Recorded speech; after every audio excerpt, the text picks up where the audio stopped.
Hello everyone. I wish you all a very good morning. I'm Dr. Harinikrishna, and my topic today would be how to prepare for examinations. So, starting with approaching an examination, I think the most important thing you need is motivation and a positive attitude towards exam. You just need to believe that you can do it, and I'm sure you can do it. If you're eyeing a gold medal or if you want to come up with distinctions or honors, you just need to believe it first that you can do it.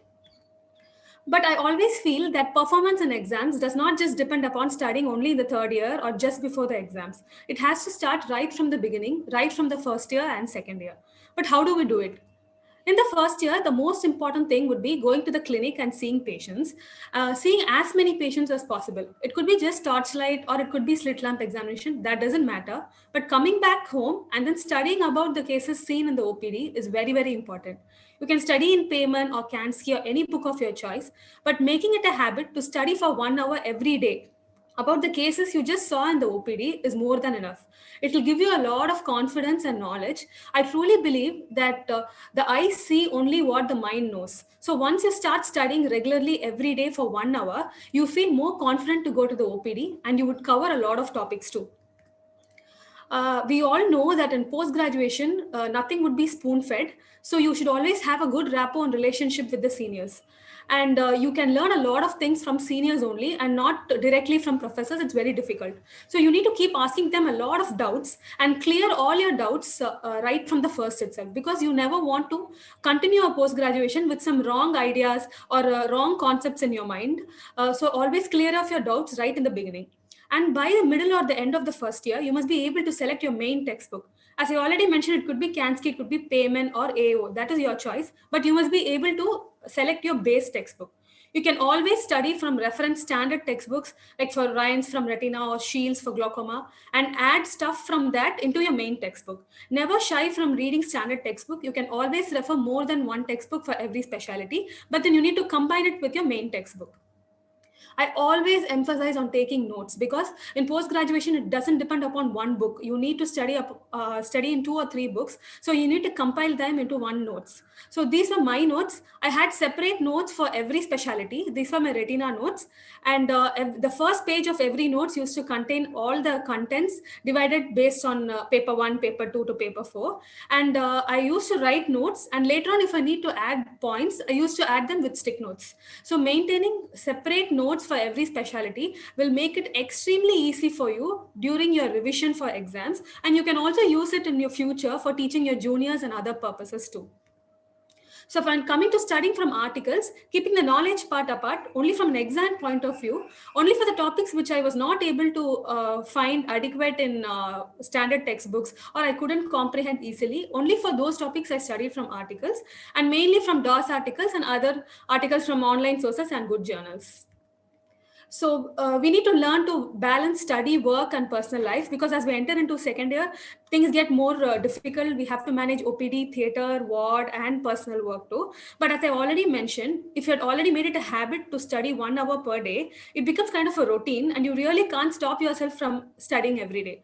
So a 1 hour per day is more than enough to make you feel confident. Also, I believe that if at all you have free Sundays, a half of the Sunday can be used for personal work, and the rest half of the Sunday can be used to finish your thesis work or finishing off topics which you have left over, or any interesting topics too. Also, make use of the specialty postings. For instance, if you have a specialty posting of retina for 1 month, finish off all the retina important topics in that 1 month itself. Similarly for other specialties. So by the time you have finished your specialty postings, you would have completed a large chunk of exam topics too, and you can easily be confidently aware of all the topics too. So once you enter into your third year, you're being called EGPG, which is very, very dreadful, exam going postgraduate. But I think if you had planned nicely right from the first year and you have studied consistently, it's just a cakewalk. The first thing I would emphasize once you get into third year is creating a question bank. I believe you should always prepare your own question bank. Don't just download it from online sources. You can get the question papers and write down the questions on your own, dividing it into specialities and according to paper 1 to paper 4. Because when you write your question bank yourself, you actually understand the weightage of the questions asked and the topics you need to concentrate, and you understand the magnitude of the problem in front of you. So always prepare your own question bank. Also, start increasing your study hours. If it was 1 hour per day, then start increasing it by 2 hours or 2.5 hours. See, as I already mentioned, if you had been following that 1 hour per day, then it will just be a very smooth transition, and you can just easily change to 2 to 2.5 hours per day. Side by side, we'll have to start preparing for case presentation as well. As you're preparing for theory, study the particular topic, the pertaining topics in FAQs in ophthalmology or ophthalmology clinics, and have a handwritten case format for all the clinical cases which could be asked in the exams.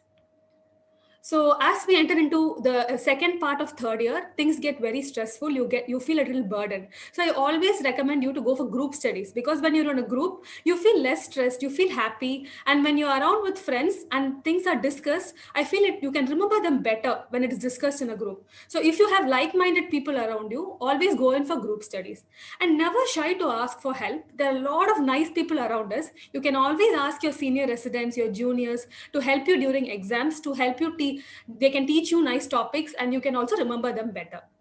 And one more important thing is, if you are good in any subject, always feel free to teach others, because by teaching others, you remember twice the better, and you understand the subject twice the better. So never ever tell no to teaching others. So coming to model tests, I think it's very, very important, because for a lot of us, it would have been 3 to 4 years since we had given the university exam. So writing a 2 or 3 model tests right before the exam would really help in improving your performance. Personally, I gave 15 model tests right before my exam, and I think it helped me a lot in doing my exams really well. So coming to study holidays, if planned nicely right from the first year, study holidays can be used only for revision. So we can just maintain a timetable and revise according to the timetable, and always keep the volatile topics which you tend to forget at the end. So coming to the exams, you have theory and practicals.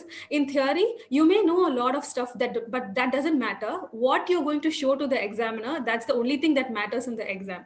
So you plan your answer and plan the headings nicely, or legible handwriting and crisp answers is very, very important. Always highlight the important points and try to use a lot of colors, which will make the answer sheet look quite presentable. When it comes to diagrams, it's extremely important in university exams. You need to make large diagrams, colorful diagrams, and make it nice and not cramped into the written space. Always leave some space around the diagrams, so it will make your answer sheet look nice. So coming to practicals and Viva, I always believe that if you had been sincere to OPD, if you have been sincere in seeing patients, you will have all the confidence to come into the practical hall. Always be loud and clear in what you're speaking to the examiner, and answer to the point. Never leave any loose talk or beat around the bush, because that will only put you into more trouble. And never shy from telling that you don't know to the examiner. It's always okay to tell that you don't know, rather than giving an extremely absurd answer. And never ever argue with the examiner, because the examiner is always right. Be humble and nice when you speak to the examiner.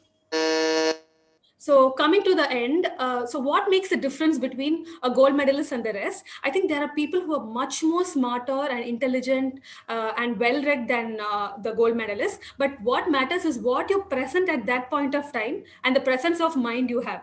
So even little you know, if you present in a nice manner, I think that makes a difference. And hard work would betray none. And early worm always gets the worm. So there is always a difference between those who study at the end and those who study right from the first. So hard work right from the beginning will help you do wonders in exams.